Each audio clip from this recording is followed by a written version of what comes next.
Not in front of this place, not in front of all Mafia, this place is spotless, but over by Bloodstones, that gross place. Fucking Germans. Anyway, I don't want to make any waves, but we can all agree cockroaches are real sons of bitches, right? Yeah! If there was one here, I'd tell it right to his stupid cockroach face. You know what's worse than cockroaches? Ants. Here's why. Respect, okay? Like, when I go to my kitchen and I flick on the light and there's a cockroach in my kitchen, the cockroach will go, I'm sorry, I'm not supposed to be here. And he runs away. He knows he's trespassing. He knows he's doing something wrong. And on top of that, he respects me enough to fear me, alright? Because I can fuck his shit up. And I can't say that about a lot of things. Cockroaches and sandwiches, that's it, alright?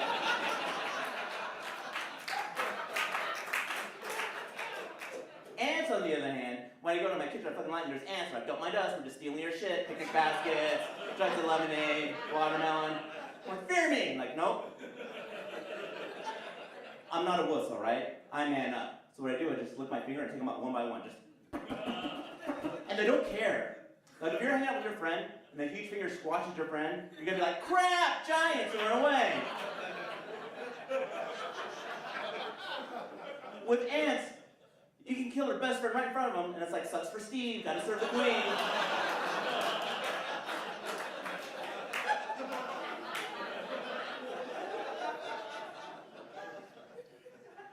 All right. Personal question. Do you guys like funny jokes? Yeah! Fuck. All right, here's the thing. I like funny jokes. I'm not a monster. They're fun. But for some reason, I have this weird fetish for jokes that don't work. Like if I say a joke and it falls flat, that awkward silence that follows, it's kind of like if you pick your belly button and you smell it and you're like, oh, it's the worst and the best at the same time.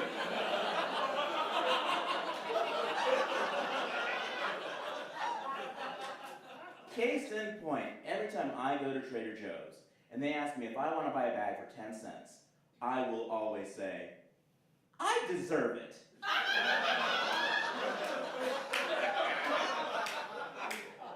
They never laugh. Ever. I'm lucky if I get an eye roll. If I get an eye roll, it's like, I heard you. But no. They treat it like I farted or like I heard you, but I'm not going to make this room for either one of us. Just take yourself and get out of here. You're a filthy animal. And then now I accept it as a challenge. I'm like, all right, I know what'll make them laugh, but make it longer and weirder. And so they'll be like, oh, would you like to buy back 10 cents? And I'll be like,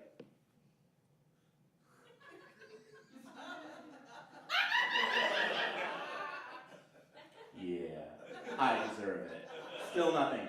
I've been doing this for so long, it's now evolved into this, where it's just like, oh, would you like to buy back 10 cents? And I'm like,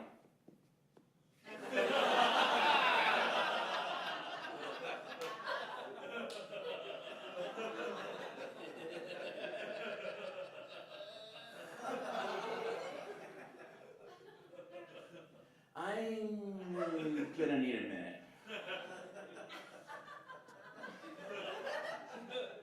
Hello, Papa?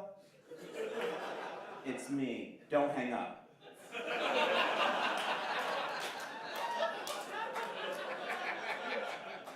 Yes, it has been a long time. 9 years, 5 months, 2 days. Look, I have something important I want to talk to you about, okay? You see, No, please let me finish. No, please, I called you. Please let me finish. See, that's why I moved out. That's why I moved out. I'm my own man. I make my own decisions now. You don't have power. What was it? How dare you? I never threw the divorce in your face. Look, Mom did what she had to do, the same reason I did what I had to do, all right? What do you mean Carlos is dead? Why didn't anybody call me? I had a right to be there. All right, yes, we are arguing. But at least we're communicating. And that's progress, right? What was that? I've never heard you say that before, thank you. Hey, I gotta get out of here, but I'll tell you what. Why didn't you sit next to place for me at the dinner table this Christmas? I'm coming home.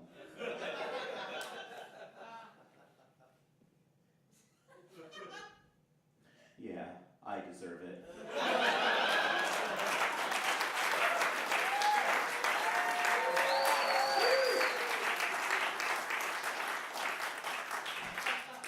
I've been doing comedy for about 15 years years now. And here's the thing now, believe it or not, I've never been heckled. At least not in the sense of like, you're the worst, because I do that right here.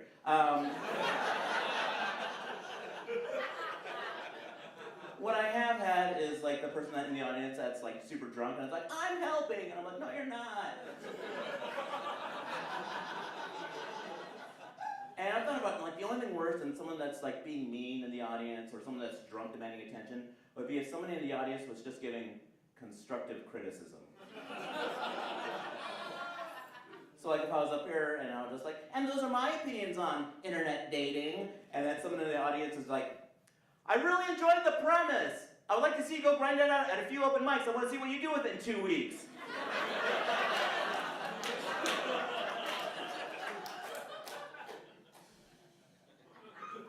Why do you cheapen that bit with a dick joke? I feel there's some real sadness you can explore there. You're really selling yourself short there, pal.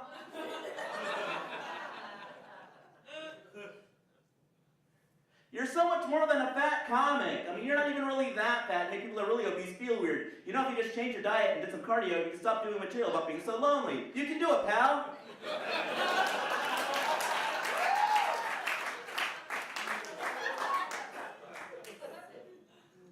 I'm going to drink after every applause break, so I will be blacked out by that.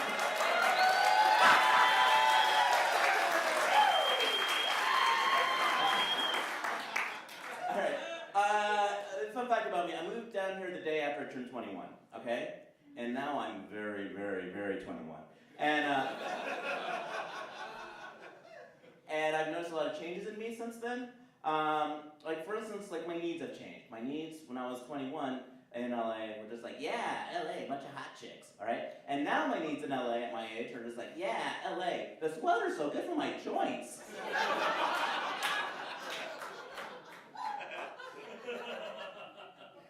My goals have changed, all right? Like, when I was younger, like, my goals were just like, man, one day I'm gonna be so rich that I have a yacht made out of pussy. I don't know if that's possible. I don't know how you go about making that, but I wanted it. Dream big.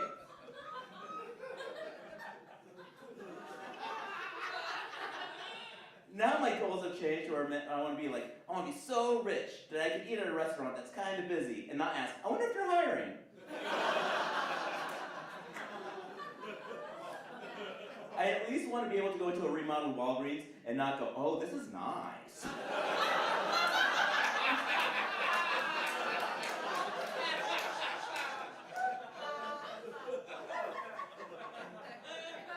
But the one thing that I realized that it's definitely shown that I've aged is that I react the same way to being in a relationship as if someone offered me hallucinogenic mushrooms, okay? Hear me out, all right?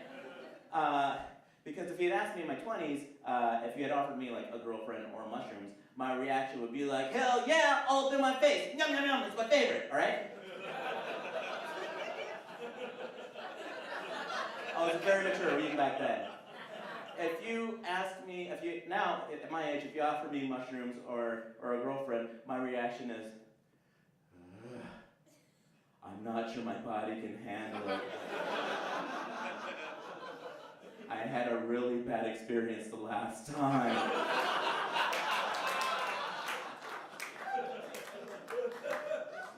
Because the cycle of being in a relationship and being on mushrooms, it's kind of the same thing, all right? Because in the beginning, there's all this anxiety. You're like, oh man, is this gonna be the best trip or the best trip ever? Let's find out, all right? And then some time goes by, and you're like, this is amazing! Sad people are stupid because they're not doing this right now. I'm the king of smart because I figured out how to be happy all the time.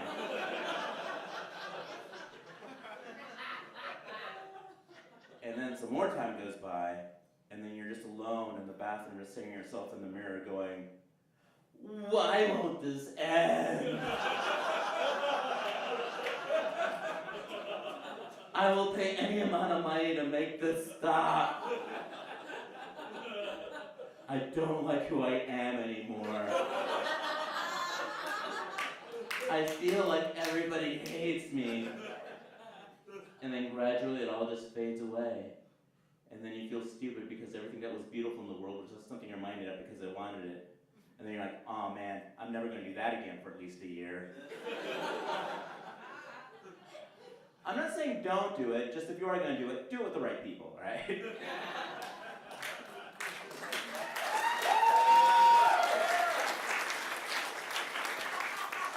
All right, I've been listening to a lot of Hot 92.3. If you don't know what that is, there's an evolutionary scale in hip-hop radio in LA, okay? There's Power 106, where everybody knows it's where hip-hop lives. That's too cool for me. There's K-Day, where hip-hop began. That's more my speed, more like 90s throwback jams. But their editing is dated, okay? Because they censor out words that reference weed, which is legal, and then they leave in all the homophobic terms. I'm like, that's not nice, K-Day, get your act together, right? And then there's Hot 92.3, which is nice familiar R&B sounds to ease you into death, okay?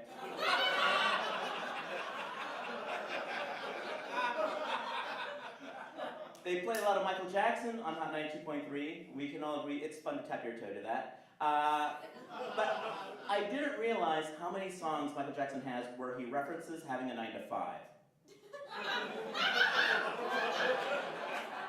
And that bothers me so much because, like, his whole life, ever since he was young, was just hits, all right? Making them and taking them from his dad, all right?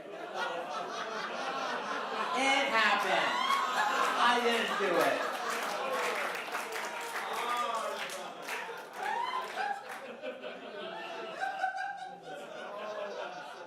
But I thought about it and I was like, oh man, how awesome would it be if Michael Jackson had a desk job? Like, I would love to see that. Like, I would just want to see his boss get mad at him. Like, Michael, in my office now. Have a seat. All right, we've had some complaints, all right? Number 1, casual Friday. That means like jeans and a polo. You can't come in dressed like a sparkly general.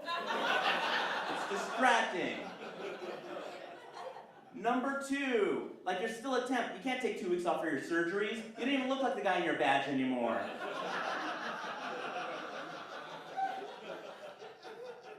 Number 3, I'll bring your child to work day. You bring your child, not busloads of other people's kids.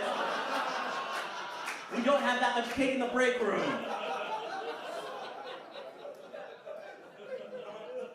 That's why the hologram Michael Jackson is great, because it just touches your heart. It's like no one's kids.